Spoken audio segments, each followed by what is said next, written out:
Assalamu alaikum wa rahmatullahi ta'ala wa barakatuh, everyone. Welcome back to my channel. It's actually been a little bit because I didn't post for like 2-3 weeks, but I'm back now with more examples, and I'm just going to do a quick refresher on power rule, and then we're going to go into this example, inshallah. So, power rule, if you've watched the first 4 episodes, you already know what I'm about to do, because there's nothing wrong with repeating so that you guys can be able to do your work easily and understand what's going on.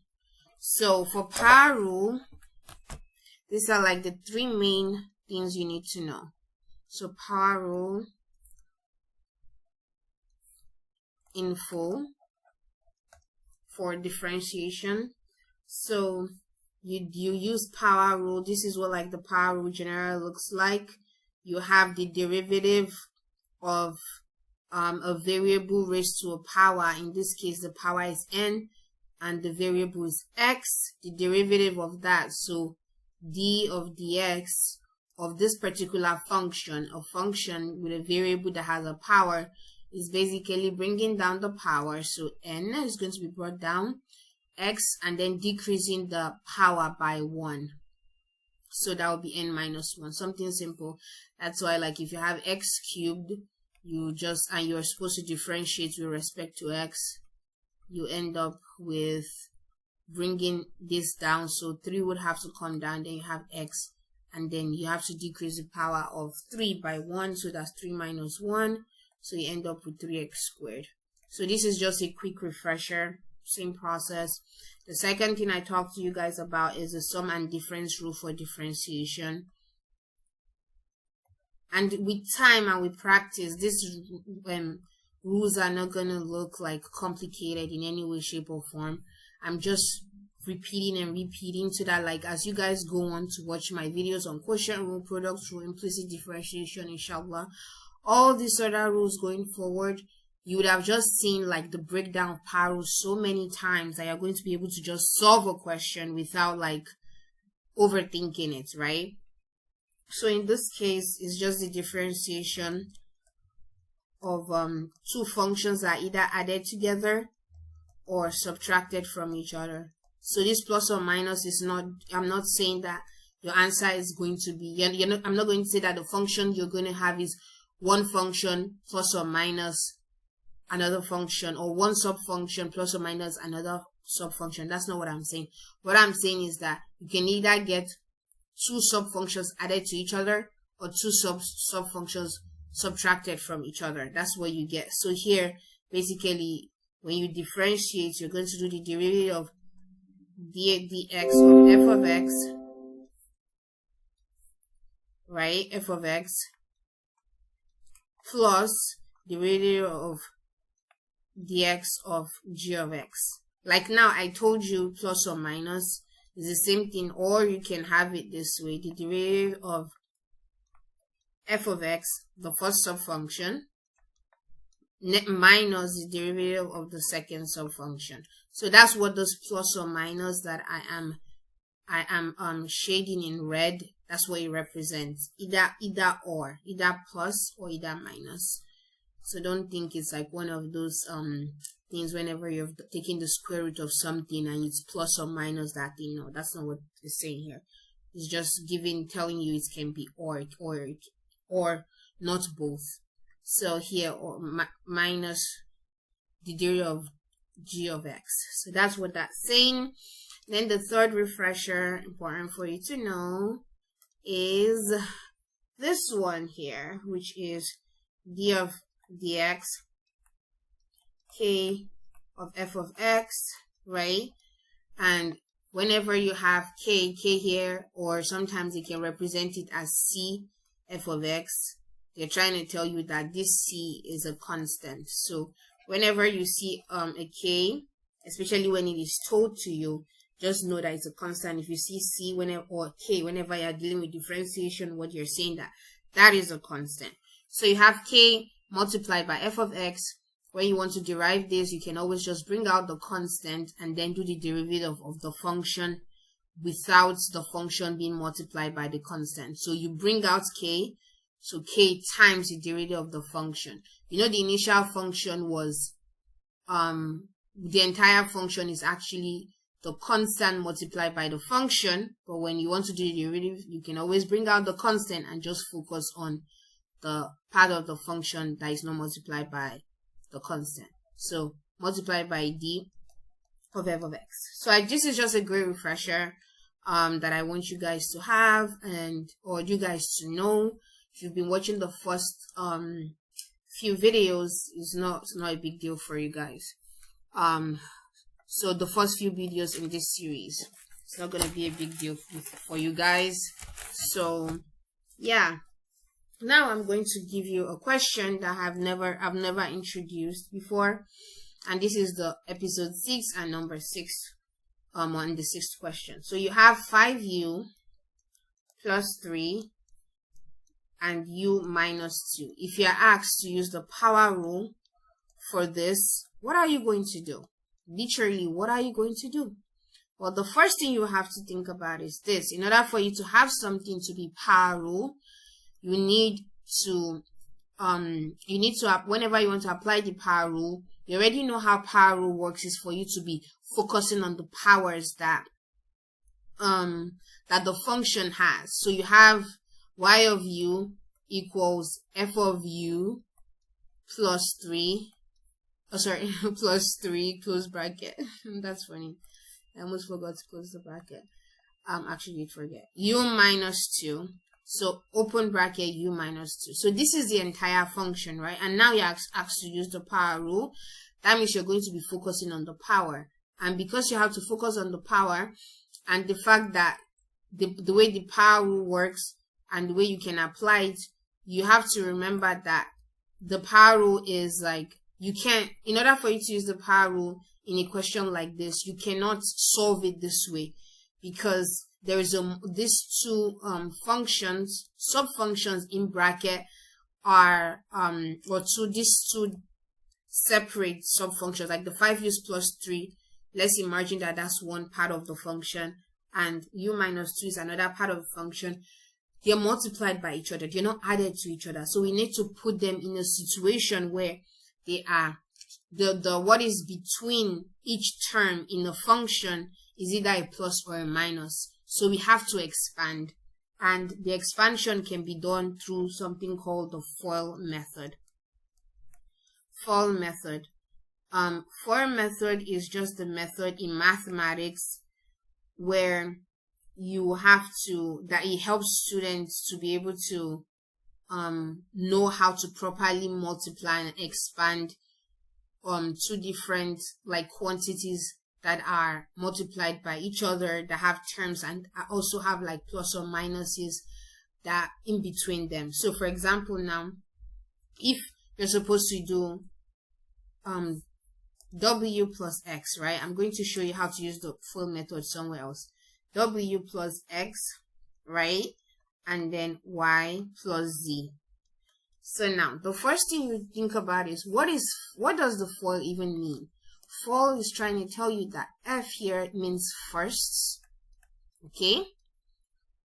O here means outers, I means inners, and guess what? L means lasts. So firsts, outers, inners, and lasts. So what that means is that you're going to first of all look at you have to look at both quantities in bracket, and you're going to determine what's this sub information of FOILs of first, outers, inners, and last. What do they represent in each particular individual quantity in bracket? So in this particular one now, the first function in this bracket, first of all, the first term in this bracket, the first term is going to be w. That's the first one in just this one, okay? The first one in this one here is going to be what? It's going to be y. So, and y. So for the first one, in this one here, this is the first term in this quantity that has bracket. The first in this other quantity that has bracket is y. So the both of them, each one has its own. So the first here is y. The first one is w. For this one, so the first of the quantity in bracket is y. So now let's go to the outers. Now when we're looking at outers, we're looking at both. We're looking at both of the quantities in bracket, not individual quantities now. So outers is just saying which one of these quantities is the outermost in the environment of the two brackets. So what is outermost? What is outermost of the information within the bracket? What is out? When we talk about something being out, is basically something that is basically not in, right? And the terms that are out are w and z, because w is closer to the outside of the bracket in this particular quantity within this particular bracket. And then you look at y. Okay, what is outermost between y and z in both of in this particular quantity enclosed in a bracket? In this particular case, the first case, w is what is outside, or what is closer between w and x. What is outside is w. In this other one, what is outside in between y and z, the term that is more like outside is z. So in this place, then you have z. Then inners, you guess that right. That's not too much. What is innermost in the environment? What is farthest away from the outside of the bracket? In the first bracket, basically, the first quantity enclosed in a bracket, what we have is x.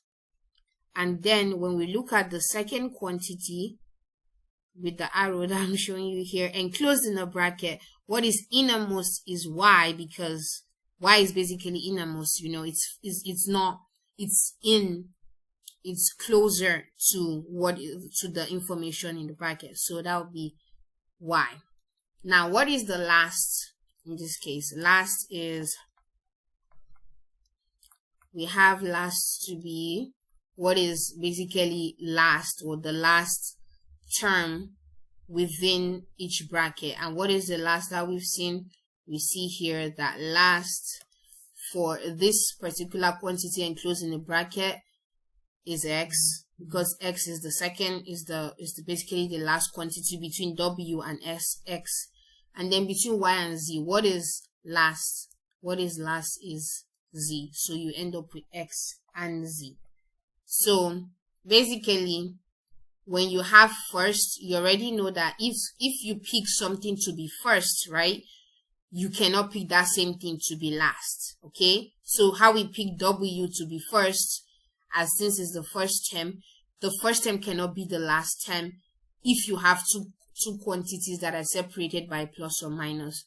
So there you already know it's going to be x. In this case as well, the first is what? The first is y, and then the last has to be z. And then you also look at the outers. Outers and inners.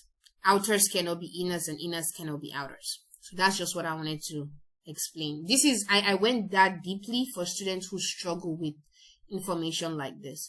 So now let's actually go to solving our problem. And anybody that knows me and knows of my videos, I try to go deeply for students. So the question is actually y of u, and equals 5u plus 3 multiplied by u minus 2. So now we are going to apply the first. So the first thing we have to do is expand using for method.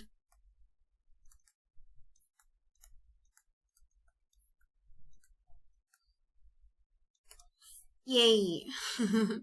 So when we do that, we have to say, so we have 5u plus 3 and u minus 2. To use the FOIL method, we already know what the first, we have to make the first to be, so the first here would be the first term of the first information enclosed in the bracket is going to be 5u, and then the second term of the first term of the second quantity enclosed in the bracket is u, so you have to do 5u multiplied by u. Okay, so you end up with 5u squared. And then outers, what is outers? Outermost environment, so we just picked whatever is outer. For the first quantity, the outer is 5u, and the last quantity, the outers, is -2.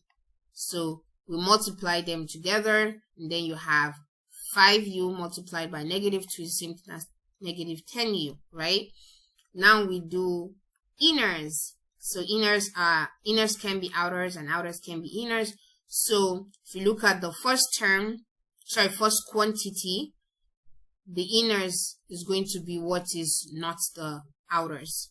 And in this case, 5u is the outers, so therefore the inners has to be +3 because it's actually what is innermost in the bracket. Then we look at the second quantity enclosed in the bracket. What is the inners? Inners has to be what is basically closer, like closer within the environment of the brackets. And outers is what outermost. We already know outermost is -2, and outers can be inners, inners can be outers. So we have to go with u because that's what it is, and then we multiply together. We have 3u, and then last. So last is on the first quantity enclosed in the bracket. The last term in that quantity is 3, and then the last quantity of what is enclosed in the second bracket is -2. So you end up with -6. So you just basically add everything up. So you end up with 5u squared plus -10u plus 3u minus -6. Yay. So when you add them all up, your functions become 5u squared minus 10u plus 3u. That's going to be -7u minus 6. So therefore, this is the function that we're going to. So y of u, I'm going to have it in red. Y of u is actually 5u squared minus 7u minus 6. And this is the function that we're supposed to apply the power rule in. Now that we've put it in that, now let's apply the power rule.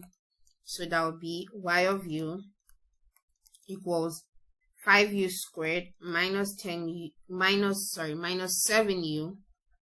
because we're just transferring this information that I'm doing a green check mark on, we're just transferring to the next page. So -5u squared minus 7u minus 6. Yay! So we have the differentiation of that will be ddu of y of u ddu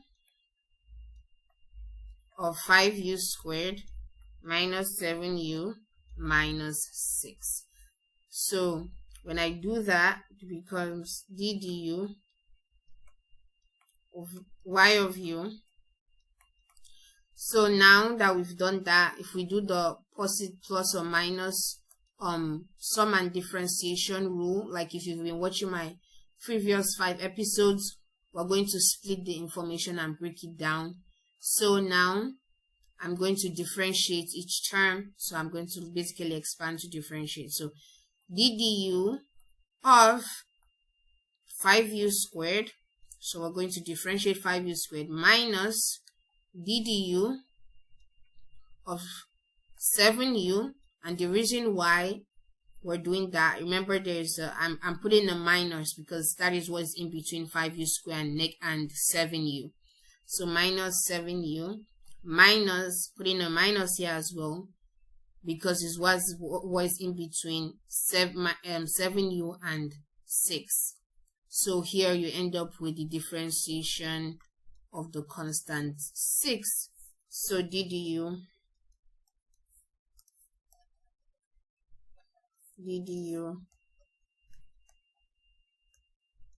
y of u will be 2 times 5 is 10, 10u minus 7. Okay. Oh wow, I got so excited I didn't even break down the information. Let's go back to my usual style. So basically, remember what I explained to you guys. Whenever now that we're done using the sum and difference rule, which is what we did here, we're going to apply the power rule. So power rule is next, which is why I'm writing in black. So power rule application starts from here. So then we do bring down. Remember, since 5 is a constant, we can bring out 5 and then do the differentiation of u squared. So that's what we're doing. So we brought out 5, the constant. We're going to do the differentiation of u squared. Remember what we do if we're doing the differential of u squared, we're going to drop down the power of u, which in the power of u squared here is what? The power of u squared is 2. So we're going to drop that down and then we put u.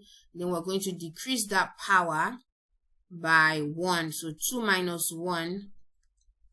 So that's it. Minus, so we're bringing out 7 too. Then we're going to do the differentiation of u. Differentiating u. What is the power of u? The power of u here is 1.